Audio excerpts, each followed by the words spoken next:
Robot Wars, where we're about to throw another 4 robots into the war zone. Only 2 will come out alive.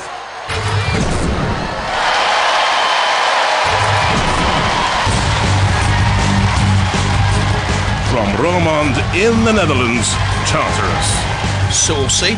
Fought once in the Dutch Wars, beaten once. Okay, this robot is Tartarus. What does it do?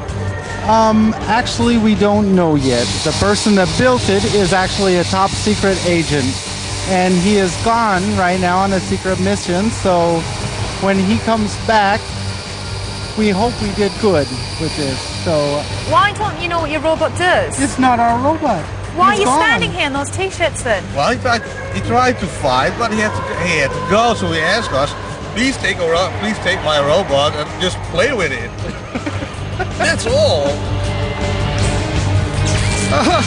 That Dutch sense of humour. Part bird, part dragon, part frog, but most of all robot. Hydraulic weaponry, a claw, no self-righting mechanism. And the speed isn't enormous either.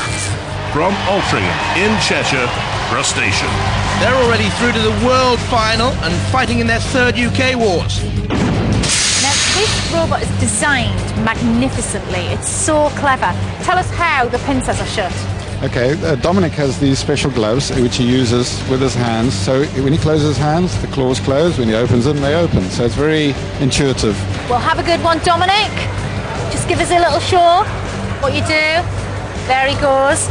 Brilliant. That's fantastic. Crushty, give us a wave. 2 large claws on this. Aluminium crab, electric power, 36 volt, indestructible, they say, manoeuvrable, but a 4 centimetre ground clearance. Crab sandwich, anyone? From Hemel Hempstead in Hertfordshire and number 10 seed, Behemoth. Fighting in their 6th wars, the number 10 seeds. You are the number 10 seed. Have you done any modifications to the robot this year? Well, since the last wars, we've completely stripped the robot down, rebuilt everything, and fixed any minor faults we had. So we've replaced the link, we've upgraded all the fittings in there. Stuff's not held in with gaffer tape anymore, so it hopefully won't fall out. Tell me what exactly your weapons are. Well, on the front here, we've got this lifter, which can pick up over 300 kilos very quickly. We've also coupled it with this axe, which comes over the top, and we can grab onto the opponents, damage them, and lift them up at the same time, so we can get them to the edge of the arena and out. A 6-wheeled robot with a large flipping scoop and axe has never been beaten in 6 first-round battles, but then has found the pit too often. From the Vale of Glamorgan in Wales, UFO. Beaten in its first ever fight in the last wars, the UFO has landed again, though. What does UFO do? UFO is a flipper. He's a flipper! Yes. He's a flipper, and how powerful is that flipper? It's never actually worked in competition before, so what happens is anybody guess. You know how tough it is out there? Yeah. And you don't know what your robot does?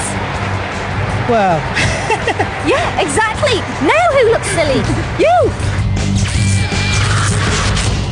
Flipping useless then. 2-wheeled, still largely untried. I don't really believe in UFOs, do you? The teams then, Crushtacean and the Visser family there on the left, Tartarus on the right, UFO on the left-hand side, Behemoth on the right. In the arena for the house robots, we have Shunt, we have Dead Metal. And we're ready to rock and roll. 2, 1.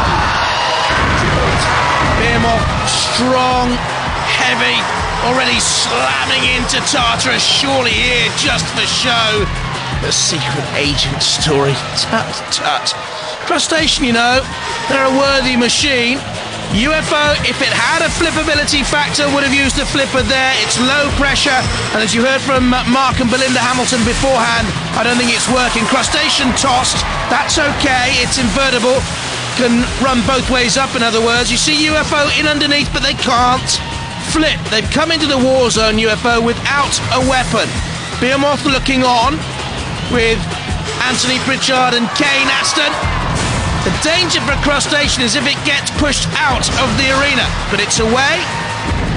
And scuttling across the arena floor, the ref bot in your picture there. Behemoth has sensed the main danger to it here will come from Crushtacean and is taking on Crushtacean at will. And at the moment, we can't see any use in those claws. Young Dominic has the special gizmo gloves on with no effect. UFO driving in. Well, they do have a weapon of sorts, I guess, and that is in their wedge shape, and already Tartarus prepared to be counted out, and Crushtacean, now the claws, just a little bit of movement as Shunt comes in, and the countdown to oblivion for Tartarus.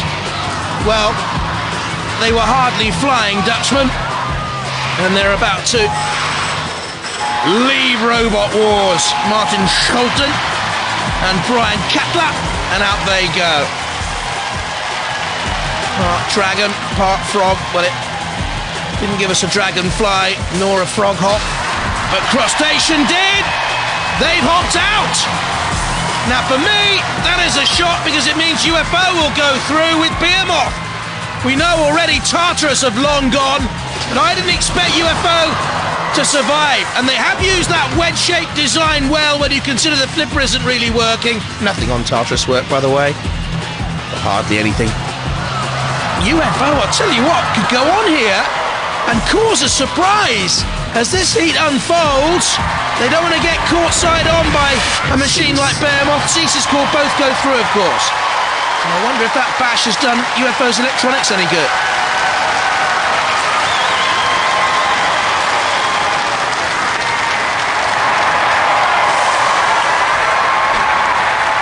Well, the Behemoth boys are back and they're angry.